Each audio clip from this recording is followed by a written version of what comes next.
प्रकाशित वाक्य 6 में सूरज चांद तारों के काले पड़ के गिर जाने का क्या मतलब है? प्रकाशित वाक्य 13 में उस पशु का क्या मतलब है जो उस समुद्र में से निकलता है? प्रकाशित वाक्य 13 में 666 अंक की भौतिक पूर्ति क्या है? क्या आप बता सकते हैं? इतने सारे विश्वासियों ने पहले ही शिनचेनजी ऑनलाइन सेमिनार से उत्तर की जांच कर ली है। इसे नकारा नहीं जा सकता, इसका खंडन नहीं किया जा सकता। शिनचेनजी के अध्यक्ष और 12 गोत्रों के प्रधान द्वारा दी गई स्पष्ट गवाही प्रकाशित वाक्य की पुस्तक की भविष्यवाणी और पूर्ति की घोषणा करती है। इसका 11 भाषाओं में अनुवाद किया जा रहा है और दुनिया भर में प्रसारित किया जा रहा है। अब जांचने का समय आपका है।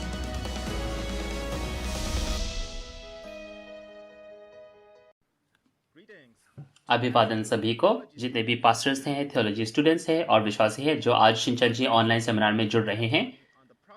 प्रकाशित वाक्य के भविष्यवाणी और पूर्ति की गवाही परमेश्वर की नई वाचा। मेरा नाम ली जंगसू है और मैं आज का प्रिसाइडर रहूंगा। सबसे पहले मैं आप सभी का धन्यवाद करना चाहता हूं जो आज इस सेमिनार में जुड़े हैं।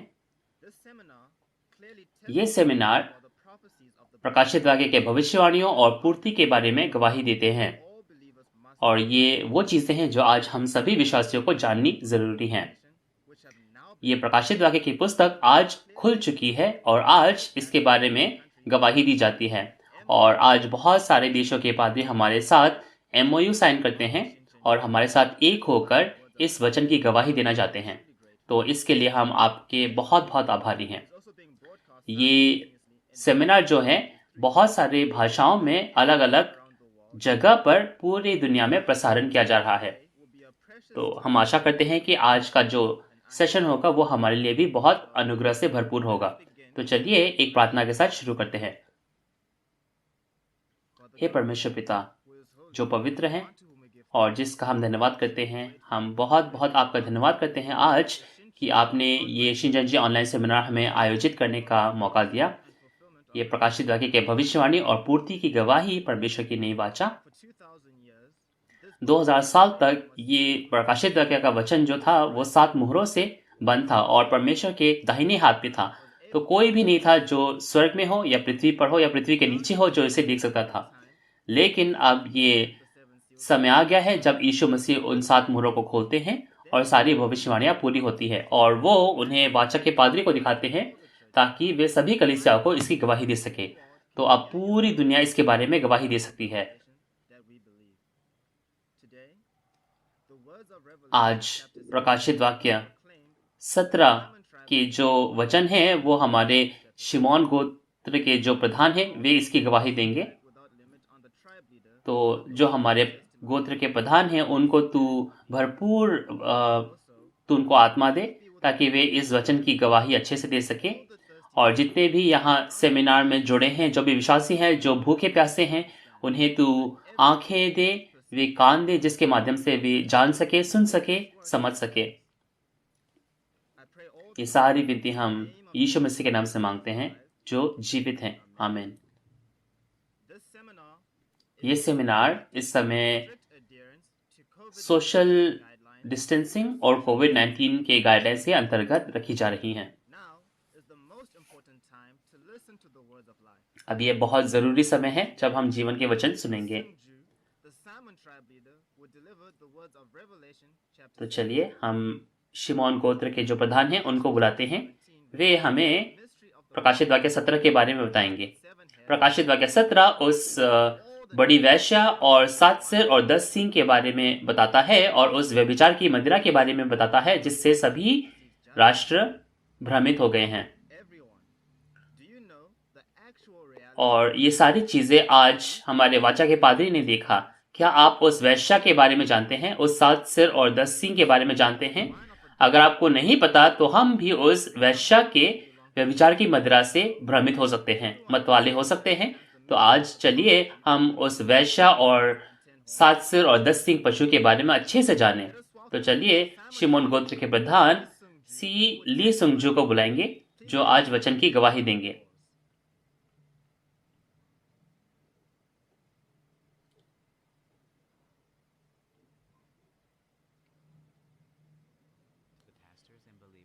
तो पूरी दुनिया में जितने भी पास्टर्स हैं और विश्वासी हैं जिनकी आशा स्वर्ग की राज्य और अनंत जीवन में है, आज शिनचन जी ऑनलाइन सेमिनार में मैं सबका आपका स्वागत करता हूं। मेरा नाम ली सुंगजू है और मैं शिमोन गोत्र का प्रधान हूं, जो यीशु मसीह के जो चेले थे उनके नाम से नियुक्त किया गया। तो चलिए आज हम सब प्रकाशित वाक्य 17 के बारे में पढ़ेंगे।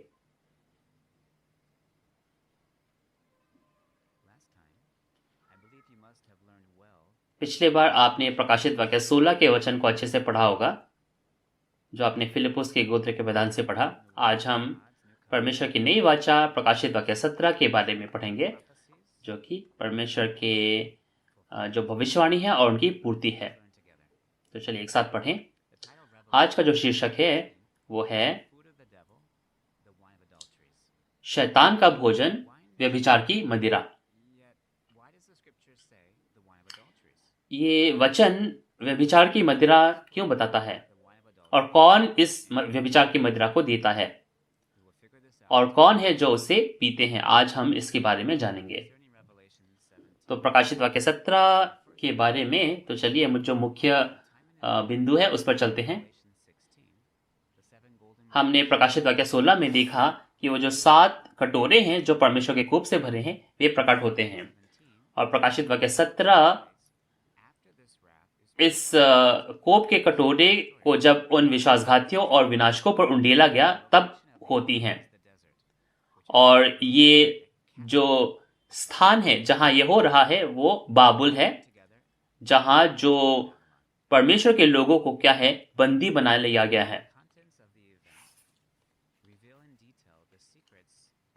और इस अध्याय में जो हम विनाशक हैं उनकी वास्तविकता जानने पाएंगे, जिनके बारे में हमने प्रकाशित वाक्य 13 और प्रकाशित वाक्य 16 में पढ़ा है। प्रकाशित वाक्य में आप जानते हैं कि 3 प्रकार के रहस्य हैं: विश्वासघातियों, विनाशकों और उद्धारकर्ता का रहस्य। और प्रकाशित वाक्य जो 17 है वो उन विनाशकों के सभी भेदों के बारे में बताते हैं। तो आज का जो मुख्य संदर्भ है वो कहां से शुरू होता है? वो वहां से शुरू होता है जब स्वर्गदूत बोलते हैं कि मैं उस बड़ी वेश्या का रहस्य तुझे बताऊंगा। और इस का जो रहस्य है वो अंत में बताया गया है।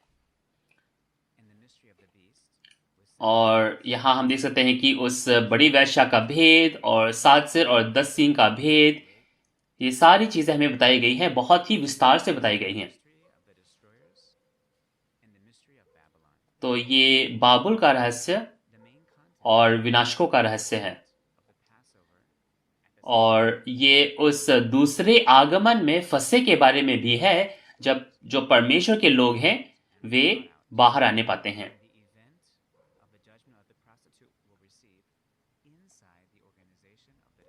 और इन विनाशकों का न्याय कैसे होता है उसके बारे में भी हम जानेंगे। तो चलिए आज जो मुख्य संदर्भ है उसका 1 से 2 पढ़ते हैं। प्रकाशित वाक्य 17 1 का 2।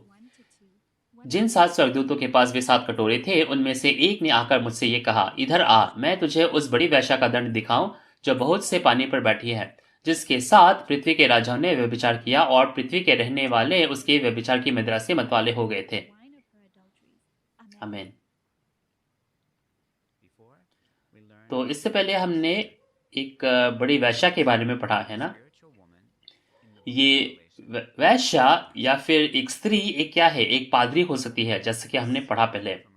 जैसे एक औरत अपने पति से बीज लेती है और बच्चे पैदा करती है, उसी प्रकार एक पादरी आत्मिक जो बीज है वो लेता है और बच्चे पैदा करता है। जैसे कि एक पादरी यीशु से बीज लेकर जो सदस्य है उनको बनाते हैं, है ना। यानी कि ये जो स्त्री है ये क्या है, एक पादरी है। और लेकिन ये जो वैश्या है ये क्या है, ये एक चरित्रहीन औरत है, भ्रष्ट औरत है, जो यीशु के साथ नहीं बल्कि वो शैतान के साथ संबंध रखती है।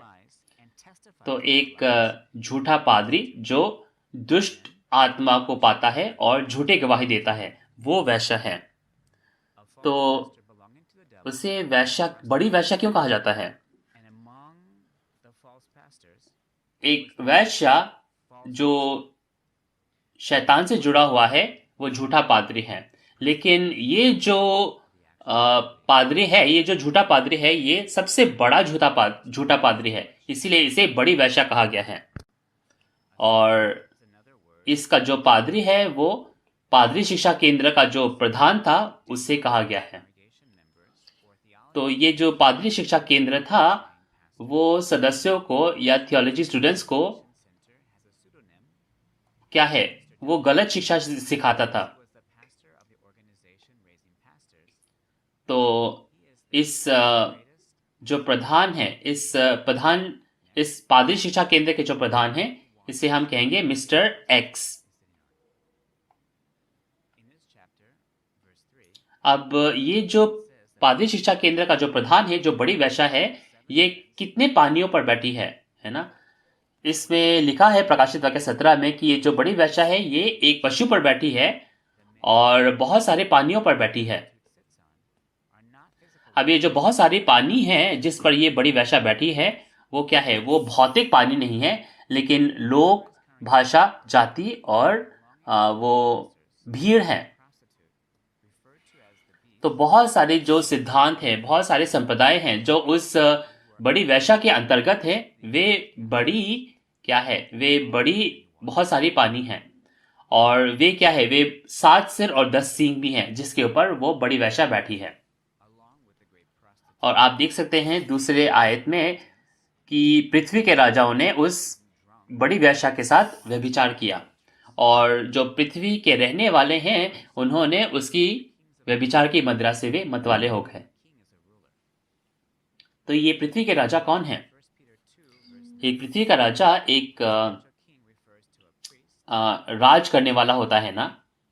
और पहला पतरस 2:9 से आप देख सकते हैं कि एक राजा क्या है, एक याजक हो सकता है। तो हर संप्रदाय का जो राजा है, हर संप्रदाय का जो प्रधान है, वे इस वेश्या के साथ एक हो गए हैं। और पृथ्वी के रहने वाले कौन हैं? वे पृथ्वी के रहने वाले उन पादरियों के अंतर्गत हैं जो विश्वासी हैं। तो यहाँ पे एक बहुत बड़ी दिक्कत है। ये दिक्कत ये है कि सभी जो विश्वासी है, सभी मंडली के सदस्य, वो व्यभिचार की मदिरा को पी रहे हैं। अब ये व्यभिचार की मदिरा है क्या? व्यभिचार की मदिरा के बारे में अगर आप जानो तो मदिरा या फिर दाखरस, दाखरस का मतलब क्या है? वचन। आप यूहन्ना 15:1 में देखो, यीशु मसीह ने कहा कि मैं सच्ची दाखलता हूं, और एक दाखलता में से वो दाखरस निकलता है ना। लेकिन जैसे कि आप यशायाह 5 में देख सकते हो, 2 प्रकार के दाखरस होते हैं। एक अच्छी दाखरस है और एक जंगली दाखरस है। जो उन जंगली दाखलताओं में से निकलता है, जो अन्य जातियों में से है, वो जंगली दाखरस है। अब यीशु मसीह के जो वचन है और जो शैतान के वचन है, जो व्यभिचार की मदिरा है, वो क्या है, मिक्स हो जाता है। यीशु मसीह के वचन और शैतान का वचन, ये क्या है, ये मिल जाते हैं, मिश्रित हो जाते हैं, इसीलिए ये व्यभिचार की मदिरा हो जाती है। और इसीलिए इसे भी क्या है, उस भले और बुरे के पेड़ का फल बताया गया है, जिसे कोई खाता है तो मर जाता है। आप दानियल 4 में जाओ तो आप एक राजा नबूकदनेस्सर को देख सकते हैं, जिन्होंने परमेश्वर के लोगों को मार दिया। उसे एक पेड़ की नाई कहा गया। तो ये जो पेड़ है, ये पेड़, ये वो जंगली दाख लता बन जाता है जो अन्य जातियों का है। और क्योंकि शैतान उसके साथ है और परमेश्वर के लोगों को मार देता है, इसीलिए वो क्या है, भले और बुरे का पेड़ बन जाता है। और व्यवस्था विवरण 32 में आप देखो तो उनके जो कहा गया है कि उनके जो दाख खाते हैं वे जंगली दाख से आते हैं, और उनमें सदोम और अमोरा के विष भरे हुए हैं, और उसे पीकर लोग मर जाते हैं। और आज प्रकाशित वाक्य 17 और 18 को देखें तो आप देख सकते हैं कि जिस पादरी के साथ शैतान था, जो बाबुल का राज्य था, तो नबूकदनेस्सर की नई है ना, बाबुल का राजा नबूकदनेस्सर की नई एक झूठा पादरी होगा जो बाबुल का राजा होगा इस समय पर, और वो क्या करेगा, वो वैश्य क्या करेगा, ये व्यभिचार की मदिरा सभी लोगों को पिलाएगा। और उसके साथ कौन है? उसके साथ शैतान है। और ये जो पादरी है ये भले और बुरे के पेड़ की वास्तविकता बन जाएगा। और ये जो व्यभिचार की मदिरा देता है वो कौन है? वो पादरी है। और ये झूठा पादरी जो वचन सिखाता है वो क्या है? वो भले और बुरे के पेड़ का फल है। तो आज जो वचन लोग देते हैं, जो बिना सोचे समझे, बिना बाइबल में से बढ़ा चढ़ा कर देते हैं, टिप्पणियां देते हैं, वे भले और बुरे के पेड़ के क्या है? वचन है। और कौन है जो उन्हें पी रहे हैं? कौन है जो उन्हें खा रहे हैं? वे पूरी दुनिया के जो सदस्य हैं, जो उस वैश्या के साथ जुड़े हुए हैं, वे हैं। और प्रकाशित वाक्य 17 में हम देख सकते हैं कि जो पूरे राष्ट्र है वे उस व्यभिचार की मदिरा से मतवाले हो गए हैं। सभी राष्ट्र यानी कि सभी देश, जैसे एक राजा एक देश पर राज्य करता है, वैसे ही एक आत्मिक राजा एक चर्च पर, एक आत्मिक राज्य पर राज्य करता है। तो ये सभी राष्ट्र क्या है? सभी चर्चें, सभी कलीसियाएं। तो हम देख सकते हैं कि उस वैश्या के द्वारा सभी लोगों ने क्या है? ये वचन सीखा और वे उस झूठे वचन को सीखकर उनकी आत्माएं मर गई हैं। तो जिन विश्वासियों को स्वर्ग के राज्य की आशा थी और अनंत जीवन की आशा थी, वे शैतान का वचन खाते हैं, ना कि परमेश्वर का वचन, और उनकी आत्माएं मर जाती हैं। तो ये बहुत ही गंभीर समस्या है और हमें इसके बारे में सोचने की जरूरत है। हमें एक एक जो आयत है वो समझने की जरूरत है, क्योंकि आज जो हमें भोजन खाने की जरूरत है वो शैतान का भोजन नहीं, लेकिन परमेश्वर का भोजन खाने की जरूरत है ना? परमेश्वर का वचन प्रकाशित वाक्य 2:17 में जैसे कहा गया है, वो क्या है? गुप्त मन्ना। वो गुप्त मन्ना है जो हमें आज खाने की जरूरत है। ये गुप्त मन्ना यीशु ने इसका वादा किया, और यीशु किसे देता है? उस जय पाने वाले को देता है। तो आज जो गुप्त मन्ना है वो परमेश्वर का वचन है, परमेश्वर का भोजन है। और ये गुप्त कितने साल रहा? ये प्रकाशित वाक्य कितने साल तक गुप्त रहा है? 2000 साल तक ये गुप्त रहा है, और परमेश्वर के हाथ में था, 7 मुहरों से बंद था। ये प्रकाशित वाक्य की पुस्तक है जो परमेश्वर का भोजन है, जो आज हमें खाने की जरूरत है। प्रकाशित वाक्य वो नई वाचा है जिसे यीशु ने अपने लहू से बांधा, और यीशु ने इस पुस्तक को परमेश्वर के हाथ से लिया जो 7 मुहरों से बंद थी। यीशु ने उन 7 मुहरों को खोला प्रकाशित वाक्य 6 और 8 में, और उन सभी वचनों को पूरा कर जो भौतिक पूर्तियां हैं, जो भौतिक वास्तविकताएं हैं, वे प्रकट हुई। और ये जो प्रकट वचन है, जो यीशु मसीह के प्रकट वचन है, ये आज प्रकट होने पाते हैं, ये आज दिखने पाते हैं।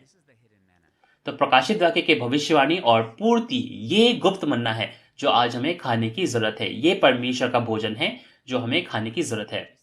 कौन है ये जो भोजन देता है? क्योंकि यीशु उससे किसे देते हैं? उसे जय पाने वाले को देते हैं। तो आज हमें यीशु के वचन को खाने के लिए जय पाने वाले से इसे खाने की जरूरत है। तो चलिए प्रकाशित वाक्य 17:3-6 पढ़ते हैं। तब वह मुझे पवित्र आत्मा में जंगल को ले गया, और मैंने लाल रंग के पशु पर जो निंदा के नामों से भरा हुआ था और जिसके 7 सिर और 10 सींग थे, एक स्त्री को बैठे हुए देखा। यह स्त्री बैंगनी और लाल रंग के कपड़े पहनी थी और सोने और बहुमूल्य मणियों और मोतियों से सजी हुई थी, और उसके हाथ में एक सोने का कटोरा था जो घृणित वस्तुओं से और उसके व्यभिचार की अशुद्ध वस्तुओं से भरा हुआ था, और उसके माथे पर यह नाम लिखा था, भेद, बड़ा बाबेल, पृथ्वी की वेश्याओं और घृणित वस्तुओं की माता। और मैंने उस स्त्री को पवित्र लोगों के लहू और यीशु के गवाहों के लहू पीने वालों से मतवाली देखा, और उसे देखकर मैं चकित हो गया। आमीन। तो ये पवित्र आत्मा जो है उससे कहाँ, उस वाचा के पादरी को कहाँ ले गए? उसे जंगल में ले गए, या फिर आप कह सकते हो रेगिस्तान में ले गए। पहले आगमन के समय में भी पवित्र आत्मा यीशु मसीह को उस जंगल या रेगिस्तान में ले गए थे, है ना? और यीशु को वहां पे क्या है, उनकी परीक्षा ली गई। उसी प्रकार प्रकाशित वाक्य के पूर्ति के समय पर ये पवित्र आत्मा जो है ये नया यूहन्ना को जंगल ले जाते हैं,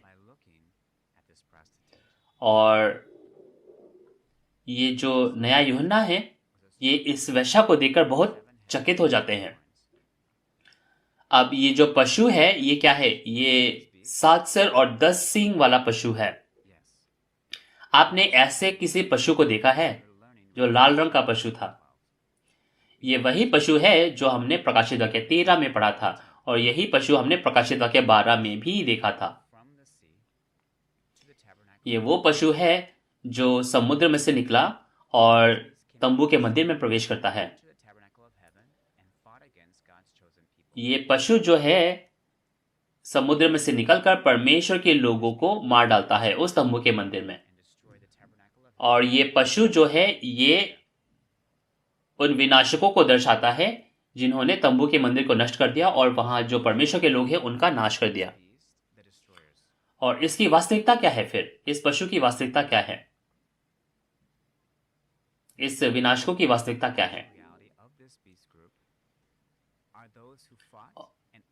इस पशु के बारे में जो वास्तविकता बता सकते हैं वे प्रकाशित वाक्य 12 में वे लोग हैं जो उससे लड़ते हैं और जय पाते हैं, है ना? जो जय पाते हैं उन्होंने इस पशु को देखा, उससे लड़े और उससे जय पाया उन्होंने। इसीलिए जो जय पाते हैं वे जानते हैं कि ये 7 सिर और 10 सींग पादरी कौन है, उनके नाम क्या हैं, और ये जो विनाश हुए वे कहां हुए और उन्होंने किस तरह के विनाश के काम किए। क्योंकि जो जय पाता है उन्होंने सारी चीजें देखी है, व्यक्तिगत रूप में देखी हैं। इसीलिए जहां वो जो जय पाते हैं वे एकत्रित होते हैं उसे क्या कहा गया? उन्हें साक्षी के तंबू का मंदिर कहा गया, क्योंकि वे गवाही दे सकते हैं। गवाही के तंबू का मंदिर, वाचा के तंबू का मंदिर, है ना? क्योंकि वे गवाही दे सकते हैं। ये जो संगठन है, जो 7 सिर और 10 सींग का संगठन है, ये पादरी शिक्षा केंद्र है, और जो वैश्या है वे उनका प्रधान है।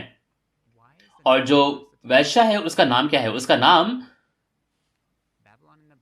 नाम बाबुल लिखा गया है ना? उस वैश्या का नाम जो है बाबुल लिखा गया है। बाबुल क्या था? बाबुल एक अन्य जाति देश था जो कि शैतान का राज्य था। हर युग में क्या होता है, हर युग में क्या हुआ है, जो शैतान का राज्य है वो परमेश्वर के राज्य को, परमेश्वर के लोगों को क्या है, भ्रष्ट कर देता है। उसी प्रकार प्रकाशित वाक्य के पूर्ति के समय में भी अगर आप देखो तो प्रकाशित वाक्य 18 और 17 के वचन को आप देखोगे तो जो दुष्ट है, जो शैतान है, दुष्ट आत्मा है, वे किसके साथ रहती है? वो उस वैश्या के साथ रहती है, और वैश्या जो है उन 7 सिर और 10 सींग पर राज्य करता है। इसीलिए ये बाबुल कहा जाता है, क्योंकि अब ये जगह जो है, ये जगह वो जगह बन गई है जहां दुष्ट आत्मा रहते हैं, जहां शैतान की आत्मा रहते हैं। इसीलिए इस जगह को बाबुल कहा गया है।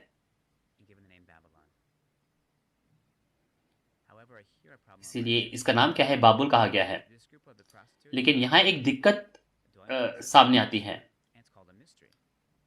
अब ये जो वैश्या का जो संगठन है वो एक बाबुल कहा गया है, और ये भेद है ना? भेद यानी कि कोई नहीं जानता, भेद यानी कि कोई नहीं जानता, है ना? लेकिन ये भेद क्यों कहा गया? ये भेद इसलिए कहा गया है कि कोई भी इसका जो है इसके बारे में नहीं जानता। लेकिन जब इनकी वास्तविकताएं प्रकट होती हैं तो ये बाबुल क्या है? बाबुल वो पादरी शिक्षा केंद्र है जहां लोगों को पढ़ाया जाता था, जहां पादरियों को पढ़ाया जाता था। पादरी शिक्षा केंद्र एक ऐसा संगठन है जहां पादरियों को पढ़ाया जाता था। तो जहां पादरी पढ़ते थे और उनके जो संगठन है, उनके जो सदस्य हैं, वे सब बाबुल के अंतर्गत थे।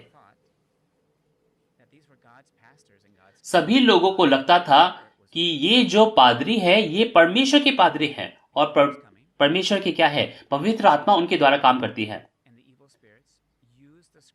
पहले आगमन में जो शैतान था और जो दुष्ट आत्माएं थे वे फरीसियों सदूकियों के साथ थे, है ना, और पूरे यहूदी धर्म को उन्होंने भरमा दिया था। तो क्या था वो? आत्मिक बाबुल था। लेकिन क्या आपको लगता है कि जो यहूदी थे, जो फरीसी थे, जो सगूती थे, वे शैतान के पादरी थे? आपको क्या लगता है कि यहूदियों को पता था? नहीं पता था, किसी को भी नहीं पता था। इसीलिए वे उन जो शास्त्री है, फरीसी सदूकी है, उनके साथ एक हो गए और यीशु मसीह को सताया। लेकिन उस समय सिर्फ एक ही व्यक्ति था जो जानता था। कौन था वो? यीशु मसीह।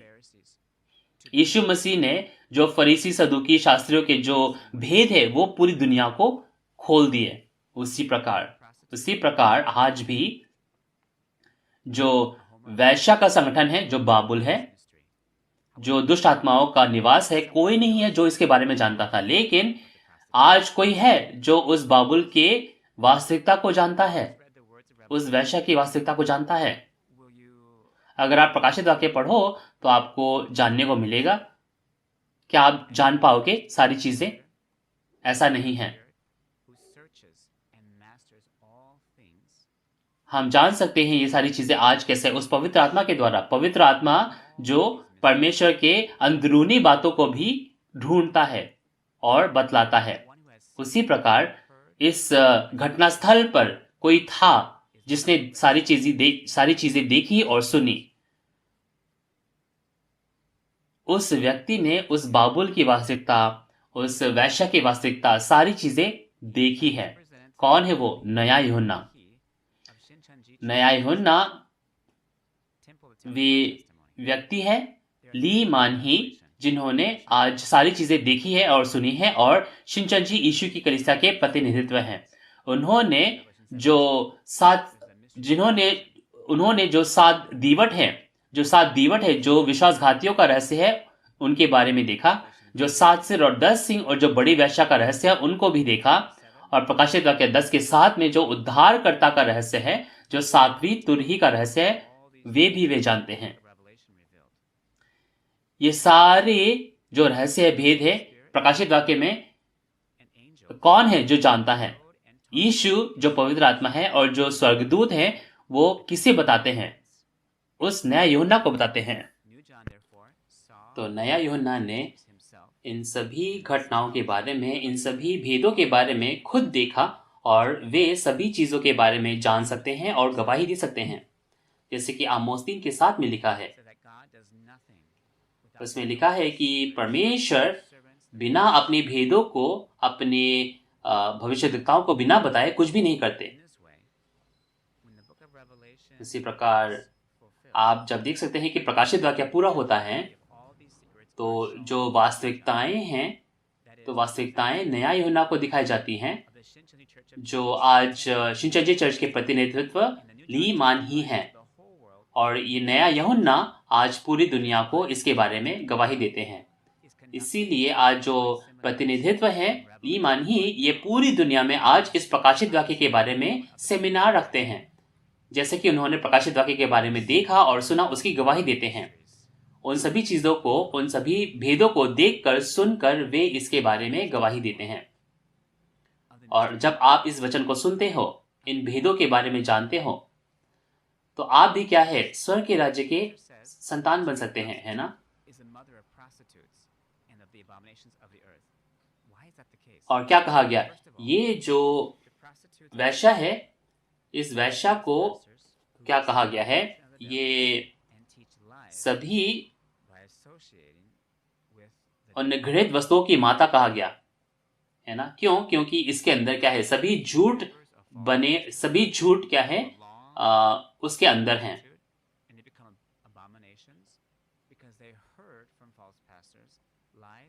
अब ये जो लोग हैं जो उस वैश्या के अंतर्गत हैं, ये भी घृणित पशु बन जाते हैं, क्योंकि उन्होंने क्या है? झूठे वचन सीखे और वे क्या है? घृणित पशु की तरह बन गए हैं, जिनके अंदर झूठ है। और इससे इस वैश्या को माता कहा गया, है ना? माता क्यों कहा गया है? इस औरत ने क्या है? शैतान के साथ व्यभिचार किया है और शैतान के बीज को अपनाकर उसने जो शैतान की जो संतान है, झूठे पादरियों को सिखाया। तो ये जो बड़ी वेश्या है, इसका जो पाप है, इसका जो झूठ है, वो बहुत ही महान है ना, बहुत ही बड़ा है। तो चलिए आगे और पढ़ते हैं। प्रकाशित वाक्य 17:7-13। उस स्वर्गदूत ने मुझसे कहा, तू क्यों चकित हुआ? मैं स्त्री और उस पशु का जिस पर वह सवार है और जिसके 7 सिर और 10 सींग हैं, तुझे भेद बताता हूँ। जो पशु तूने देखा है, यह पहले तो था पर अब नहीं है, और अथाह कुंड से निकलकर विनाश में पड़ेगा। और पृथ्वी के रहने वाले जिनके नाम जगत की उत्पत्ति के समय से जीवन की पुस्तक में लिखे नहीं गए, इस पशु की यह दशा देखकर कि पहले था और अब नहीं है और फिर आ जाएगा, अचंभा करेंगे। यह समझने के लिए एक ज्ञानी मन आवश्यक है। वे 7 सिर पहाड़ है और जिन पर वह स्त्री बैठी है, और वे 7 राजा भी है। 5 तो हो चुके हैं और 5 तो हो चुके हैं, एक अभी है और एक अब तक आया नहीं, और जब आएगा तो कुछ समय तक उसका रहना भी अवश्य है। जो पशु पहले था और अब नहीं है, वह आप 8वां है और उन 7 में से एक है, और वह विनाश में पड़ेगा। जो 10 सींग तूने देखे, वे 10 राजा है जिन्होंने अब तक राज्य नहीं पाया, पर उस पशु के साथ घड़ी भर के लिए राजाओं के समान अधिकार पाएंगे। ये सब एक मन होंगे और अपनी अपनी सामर्थ्य और अधिकार उस पशु को देंगे। आमीन। तो चलिए इन 7 सिर और जो 10 सिंह हैं उसके रहस्य के बारे में जानते हैं। 7 सिर को क्या कहा गया? 7 सिर को 7 पहाड़ भी कहा गया। तो अगर आप भौतिक रूप से देखेंगे तो 7 सिर 7 पहाड़ कैसे हो सकते हैं, है ना? और 7 राजा भी कैसे हो सकते हैं? ये तो नहीं हो सकता। तो हमें अलंकारिक रूप से समझने की जरूरत है। तो 7 जो सिर है ये क्या है? ये 7 नेता है, 7 अगुए हैं जो 7 एक लीडर की तरह काम करते हैं, है ना? और ये क्या है? ये 7 अलंकारिक पहाड़ हैं। 7 अलंकारिक पहाड़ हैं जहां वो मिट्टी में से बनाए हुए लोगों को एकत्रित किया गया। याजकों को राजा कहा जाता है ना? यानी कि पादरी क्या है? पादरी एक आत्मिक अलंकारिक राजा है, आध्यात्मिक राजा है। तो ये जो 7 राजा है, ये 7 पहाड़ हैं और 7 राजा हैं। तो ये जो 7 सिर हैं, जो 7 लीडर्स हैं, 7 नेता हैं, इसे शैतान के द्वारा अधिकार मिला। ये 7 पादरी हैं जो उन 7 कलीसियाओं का नेतृत्व करते हैं। क्योंकि ये 7 पादरी एक साथ एकत्रित होते हैं तो वे 7 सिर और 10 सिंह की वास्तविकता नहीं बन जाते हैं।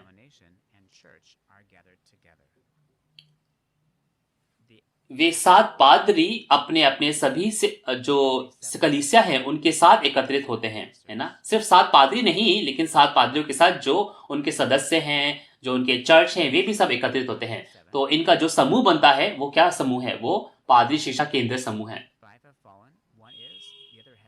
और इन 7 के बारे में कहा गया कि 5 तो हो चुके हैं, एक अभी है और एक अब तक नहीं आया। इसका मतलब है कि पादरी शिक्षा केंद्र के 5 जो पादरी हैं वे अधिकार में थे लेकिन वे अलग अलग हो गए, है ना? वे पहले अधिकार में थे लेकिन अलग अलग हो गए। और इनके जो नाम लिखे हुए हैं ये बस क्या है?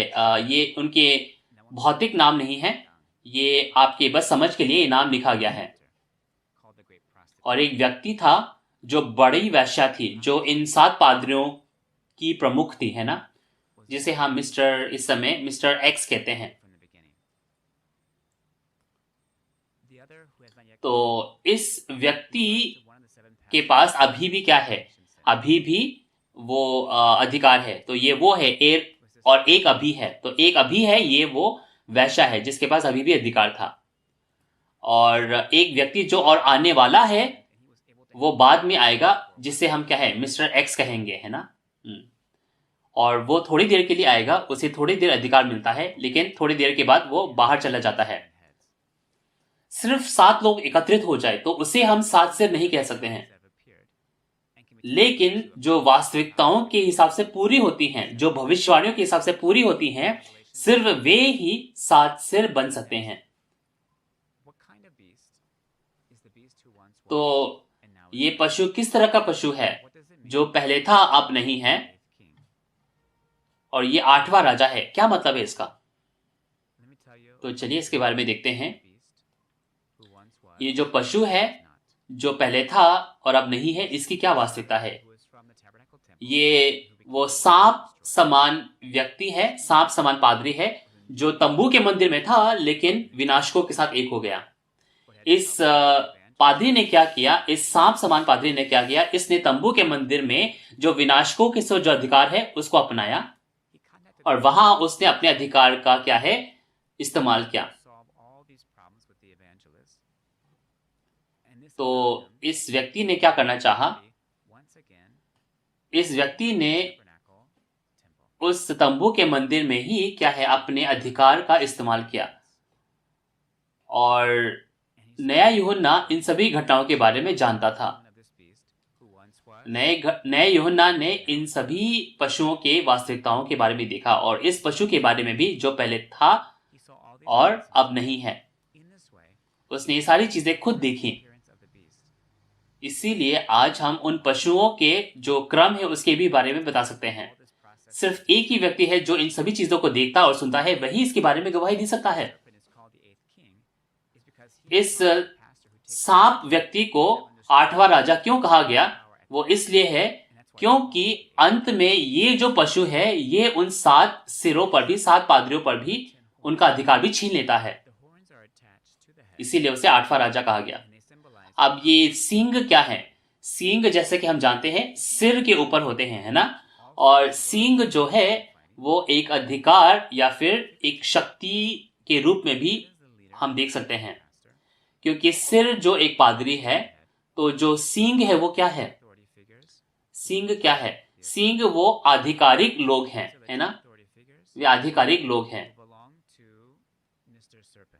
वे प्रचारक हैं जो उस मिस्टर जो सांप है, जो सांप समान पादरी है, जो 8वां राजा है, उसके साथ एक हो जाते हैं। और इन 10 सींगों की वास्तविकता क्या है? ये 10 सींग वे 10 सींग हैं जिनके पास अधिकार था, लेकिन इन 10 सींगों के पास अपना राज्य नहीं था। एक राजा, राजा का मतलब है कि एक पादरी, और एक राजा के पास क्या है? अपना राज्य होता है, अपना देश होता है, और एक पादरी के पास अपना चर्च होता है।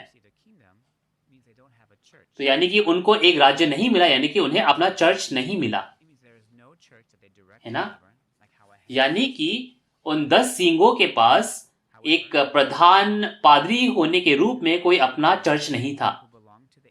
लेकिन ये जो 10 आधिकारिक लोग थे ये उस सांप समान व्यक्ति के साथ एक हो जाते हैं, एक एल्डर के रूप में, एक प्रचारक के रूप में उस सांप समान व्यक्ति के साथ एक हो जाते हैं।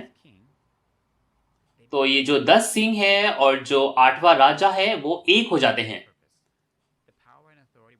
वो एक उद्देश्य को पूरा करने के लिए एक हो जाते हैं। और ये जो 8वां राजा है और 10 सींग है वे एक होकर उस वैश्या का न्याय करेंगे, जैसे कि प्रकाशित वाक्य 17 के 16 से 17 में हम देखेंगे वे उस वैश्या का अंत कर देते हैं। तो चलिए हम 14 से लेकर 18 पढ़ते हैं।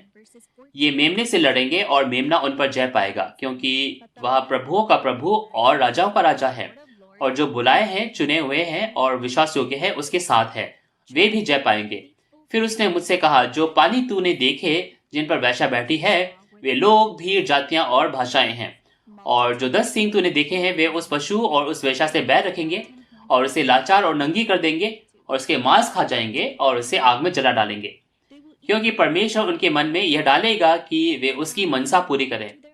और जब तक परमेश्वर के वचन पूरे ना हो तब तक एक मन होकर अपना अपना राज्य पशु को दे देंगे। और वह स्त्री जिसे तूने देखा वे बड़ा नगर है जो पृथ्वी के राजाओं पर राज्य करता है। तो हम देख सकते हैं कि लोगों को बाहर बुलाया जाता है ना? ये दूसरे आगमन पर फंसे का जो घटना है वो है। और कुछ लोग हैं जो इस समय जय पाते हैं, उन्हें क्या कहा जाता है? उन्हें चुने हुए और विश्वास योग्य कहा जाता है। इस महान जो वैश्या है, इस बड़ी वैश्या है और 7 सिर और 10 सींग पशु का जो संगठन है, उसके अंदर कुछ लोग हैं जो इस पशु से लड़ते हैं और बाहर आते हैं और तंबू के मंदिर में साक्षी के तंबू के मंदिर में आने पाते हैं। ये प्रभु के दूसरे आगमन के समय फसह का घटना है, फसह की घटना है। ये दूसरे आगमन में जो फसह की घटना है वो चुने हुए लोगों को बाहुबुल से बुलाने का जो कार्य है वो यह है। लोगों को बाबुल से बुलाकर इस साक्षी के तंबू के मंदिर में बुलाने का कार्य है। और कहा जाता है कि ये लोग जो आते हैं वे विश्वास योग्य हैं।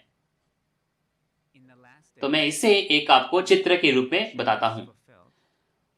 जब प्रकाशित वाक्य की पुस्तक पूरी होती है, शैतान किसके द्वारा काम करता है? शैतान उस वैश्या के द्वारा कार्य करता है जो उन 7 सिर और 10 सींग पर बैठी हुई है, उनके समूह से कार्य करता है। ये शैतान का घर है, दुष्ट आत्माओं का घर। और क्योंकि ये बाबुल है, ये लोग परमेश्वर के जो लोग हैं उन पर कब्जा कर लेते हैं। परमेश्वर के जो लोग उस बाबुल के अंदर है, वे बाबुल की व्यभिचार की मदिरा पीते हैं, वे टिप्पणियां पढ़ते हैं, वे झूठे वचन सीखते हैं और उनकी जो आत्मा है वे उन टिप्पणियों से मर जाते हैं। और सिर्फ परमेश्वर के जो लोग उसके अंतर्गत है वे नहीं, लेकिन पूरी दुनिया के लोग उस व्यभिचार की मदिरा से क्या है, मतवाले हो जाते हैं। तो जिन विश्वासियों को परमेश्वर के राज्य की आशा थी, स्वर्ग के राज्य अनंत जीवन की आशा थी, वे शैतान का वचन सीख रहे हैं, वे शैतान की क्या है, टिप्पणियां सीख रहे हैं। तो प्रकाशित वाक्य 18 में हम देख सकते हैं कि जो चर्च के जो सदस्य हैं वे शैतान के साथ व्यभिचार करते हैं, शैतान के साथ उनका विवाह हुआ है। तो ये बहुत ही गंभीर समस्या है। क्या हमें इसके बारे में सोचने की जरूरत नहीं है? मैं बाइबल के हिसाब से कौन हूं? मैं कौन सा वचन सीख रहा हूं? किसके साथ विवाहित हूं मैं? क्या आपको नहीं जानना चाहिए? इस समय जो जय पाता है वो एक व्यक्ति बनने पाते हैं जो एक क्या है, एक ज्योति के रूप में है ना, उन पशु के संगठन से लड़ता है। प्रकाशित वाक्य 12 में, प्रकाशित वाक्य 16 में हम देख सकते हैं वे लड़ते हैं। और प्रकाशित वाक्य 16 में वे कोप के जो कटोरे हैं उनके माध्यम से उनका न्याय करते हैं। और न्याय के बाद प्रकाशित वाक्य 17 में हम देख सकते हैं कि पूरी दुनिया को उसका जो भेद है वो बताने पाते हैं। जो जय पाता है वो क्या है, एक चरवाहा बनता है जो पूरी दुनिया को शैतान के बारे में बताने पाता है। प्रकाशित वाक्य के जो भविष्यवाणी और पूर्ति है जो उन्होंने देखी है उसकी गवाही देता है।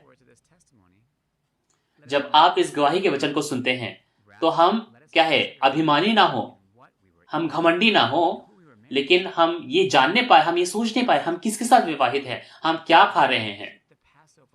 हम ये सारी चीजें जाने सुने ताकि हम दूसरे आगमन के जो वचन है, दूसरे आगमन के जो कार्य है उसको करने पाए। आज हमें उस मंदिर में बाहर आने की जरूरत है, जो परमेश्वर का राज्य है उसमें बाहर आने की जरूरत है। और हर बार ये जो फसह का कार्य है ये होने पाया है। पुराने नियम में परमेश्वर ने मूसा के माध्यम से जो परमेश्वर के लोग जो मिस्र में थे उनको बाहर बुलाया। पहले आगमन में यीशु के माध्यम से परमेश्वर ने उद्धार का कार्य किया। जो यहूदी थे, जो उन यहूदी धर्म में थे, जो उसमें बंधे हुए थे, जो शैतान के अंतर्गत थे, उनको बाहर बुलाने का कार्य किया। उन फरीसी सदूकियों शास्त्रियों के में से बाहर बुलाने का कार्य किया। वो पहले आगमन में क्या था, वो फसह का भोजन था, वो फसह की घटना थी। उसी प्रकार दूसरे आगमन में इस गवाही के वचन के माध्यम से जो मेमना है यीशु मसीह, नया यूहन्ना का इस्तेमाल कर जो बाबुल के अंतर्गत लोग हैं जो फंसे हुए हैं उनको बाहर बुलाते हैं। इस साक्षी के तंबू के मंदिर में जो बाबुल में लोग फंसे हुए हैं उनको बाहर बुलाते हैं। ये क्या है, ये आज दूसरे आगमन के समय ये फसह की घटना है। और ये जैसे बाइबल में लिखा गया है वैसे ही आज सारी चीजें पूरी होती हैं। इसीलिए बहुत सारे लोग है ना, लाखों लोग जो है इस वचन को सुनकर साक्षी के तंबू के मंदिर में आने पाते हैं। तो आज प्रकाशित वाक्य, ये भविष्यवाणी की पूर्ति और ये जो परमेश्वर की नई वाचा है ये पूरी दुनिया में फैल रहा है। अनगिनत पादरियों ने इसे सुना और वे क्या है, आज हमारे साथ MOU बनाते हैं। और यीशु के नाम से मैं ये आशा करता हूँ, ये मैं प्रार्थना करता हूँ कि हम सभी पादरी, हम सभी विश्वासी इस वचन को जानने पाए और इस नई वाचा के कार्य में भाग लेने पाए और हम सब उद्धार पाने पाए। और अब ये जो 10 सींग है और जो 8वां राजा है वो उस वैश्या को नंगी कर देंगे और क्या है, उसका न्याय करेंगे। अब ये जो 10 सींग है, ये 10 सींग क्या है? ये 10 सींग 10 राजा हैं। और ये जो 8वां राजा है, 10 सींग क्या है? वे 10 प्रचारक हैं जो उस 8वां राजा के साथ एक हो जाते हैं। ये 10 प्रचारक क्या करते हैं? अपना जो अधिकार है वो उस 8वां राजा को, उस सांप समान व्यक्ति को दे देते हैं और ये उस वैश्या का न्याय करते हैं। पहले क्या है? पहले ये जो 10 सींग थे वे उस वैश्या के साथ एक थे, है ना?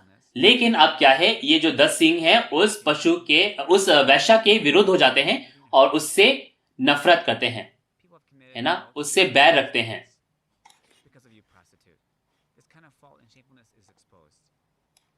तो इस समय क्या है? इस समय ये लोग जो 10 सींग है और 8वां राजा है, ये उस वैश्या की जो वास्तविकता है वो प्रकट कर देते हैं। वैश्या ने झूठा वचन दिया, वैश्या के वचन झूठ हैं, इस तरह क्या है? उनकी वास्तविकता, उनका खुलासा कर देते हैं। और ये भी कहा गया कि वे वैश्या की जो वैश्या के मांस को खाते हैं और उसे आग में जला डालते हैं। प्रकाशित वाक्य 16 में हमने देखा कि विनाशक है उनका न्याय किया गया।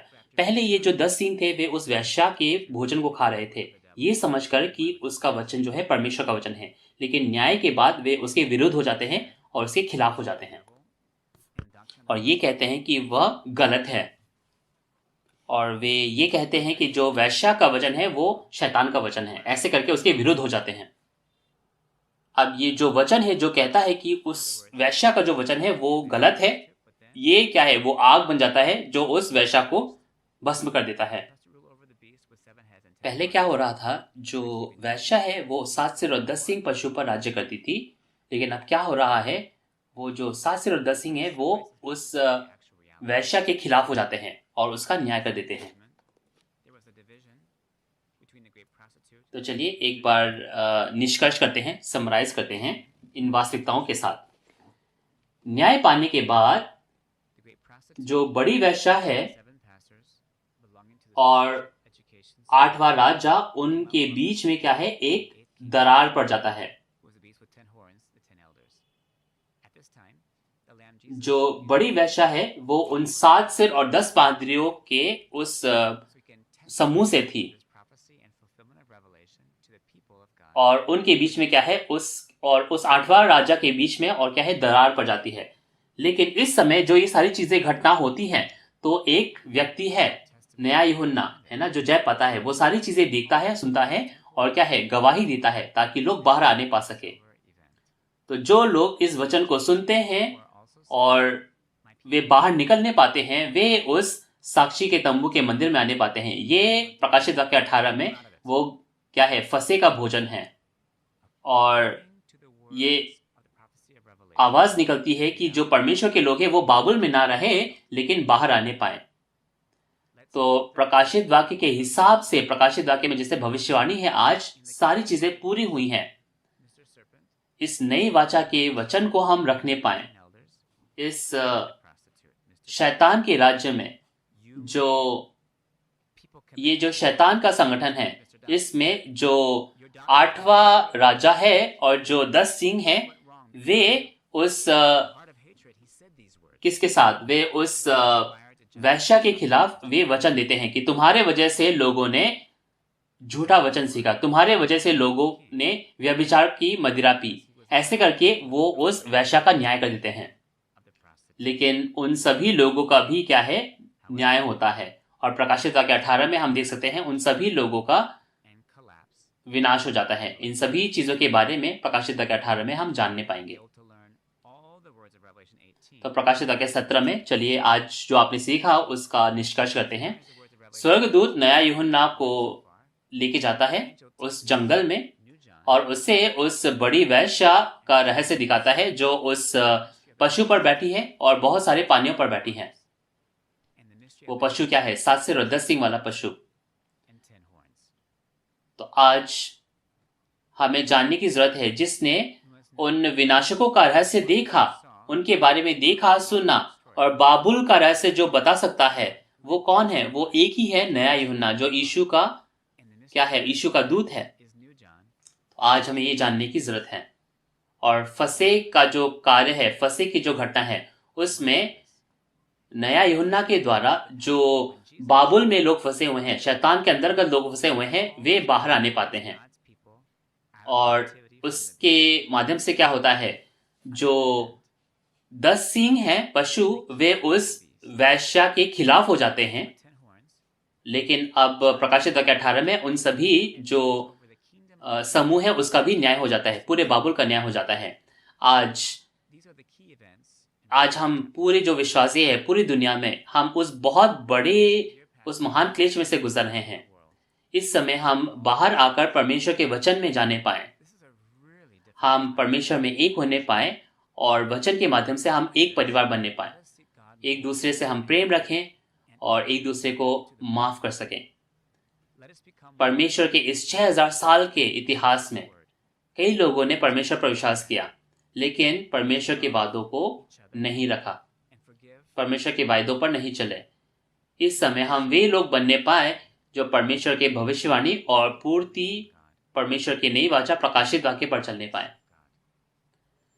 ऐसा करके हम परमेश्वर के जो अनंत जीवन है, परमेश्वर के राज्य को पाने पाए। हम सब परमेश्वर में एक हैं, वी आर वन। चलिए हम प्रार्थना में चलें। हे परमेश्वर पिता, जिसको हम सभी धन्यवाद देते हैं, आज हम आपका धन्यवाद करते हैं कि आपने हमें इन प्रकाशित वाक्य 17 के वचन में प्रकाशित वाक्य 17 के वचन को समझने की आशीष दी। हे परमेश्वर, तुझे हम धन्यवाद देते हैं कि तूने हमें ये आंख दी और हमें कान दी और वो मन दिया जिसके माध्यम से हम ये वचन समझ सके। जब भी हम इन वचनों को सुने तो हम इस नई वाचा को रखने पाए और स्वर्ग के राज्य की आशा में आगे बढ़ने पाए। हम बहुत सारे उन पादरियों के लिए, उन विश्वासियों के लिए हम प्रार्थना करते हैं, तू उन्हें समझ दे और ज्ञान दे, ताकि वे जो सदस्य हैं जो उन पादरियों के अंतर्गत हैं, वे भी इस प्रकाशित वाक्य के पूर्ति के बारे में जान सकें और सभी लोग आज स्वर्ग के राज्य के वो संतान बन सकें और हम सब नई वाचा को रख सकें। और जो बाकी सेमिनार बचे हैं उसको भी हम सफलतापूर्वक रख सकें, इसकी हम कामना करते हैं। आज जितने भी लोग इस वचन को सुनते हैं, इस सेमिनार में भाग लेते हैं, वे लोग अंत तक इस वचन को सुने और अंत तक जय पाते रहें। हम ये सारी विनती यीशु मसीह के नाम से मांगते हैं जो प्रेम से भरपूर हैं। आमीन।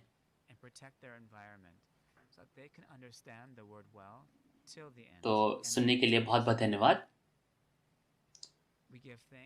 तो इस आत्मिक बाबुल की वास्तविकता, ये प्रकाशित वाक्य 17 में जो वैश्या है उसका न्याय होता है और उस घटना से ये पता चलने पाता है कि पूरी दुनिया में ये जो झूठा पादरी है, इसने अपने वचन से क्या है, बहुत सारा धन कमाया और उसके धन की इस झूठे पादरी ने अपने वचन से बहुत सारे क्या है, धन कमाया और झूठी विलासिता कमाई, है ना। और अब क्या है, इसका न्याय हो जाता है और उन सभी चीजों का खुलासा हो जाता है और सभी चीजें नष्ट हो जाती हैं। तो जी हाँ, आज आपने जैसे प्रकाशित वाक्य 17 के बारे में सीखा, तो प्रकाशित वाक्य 18 की जो आपकी जिज्ञासा है वो बढ़ रही होगी। तो अगली बार प्रकाशित वाक्य 18 हम थोमा गोत्र के जो प्रधान हैं उनके माध्यम से प्रकाशित वाक्य 18 के वचन सीखने पाएंगे। जो समय है वो बिल्कुल वैसा ही रहेगा जैसा आज है। अगर आपके और प्रश्न हैं और अगर आप शिनचंजी चर्च के बारे में जानना चाहते हैं तो इन नंबर्स पर आप कांटेक्ट कर सकते हैं और हम आपके जो भी प्रश्न हैं उनका विस्तार में उत्तर देने की कामना करते हैं। तो चलिए हम आज का सेमिनार प्रभु प्रार्थना से अंत करते हैं। हे हमारे पिता, तो जो स्वर्ग में है, तेरा नाम पवित्र माना जाए, तेरा राज्य आए, तेरी इच्छा जैसे स्वर्ग में पूरी होती है वैसे ही पृथ्वी पर भी हो। हमारे दिन भर की रोटी आज हमें दे, और जिस प्रकार हमने अपने अपराधियों को क्षमा किया वैसे हमारे अपराधों को क्षमा कर, और हमें परीक्षा में ना ला, परंतु बुराई से बचा, क्योंकि राज्य और पराक्रम और महिमा सदा तेरे ही हैं। आमीन। जी हाँ, तो इसके बाद हम शिनचन जी ऑनलाइन सेमिनार परमेश्वर के भविष्यवाणी और पूर्ति की गवाही, परमेश्वर की नई वाचा, इसका हम समाप्ति करेंगे। सुनने के लिए आप सभी का धन्यवाद।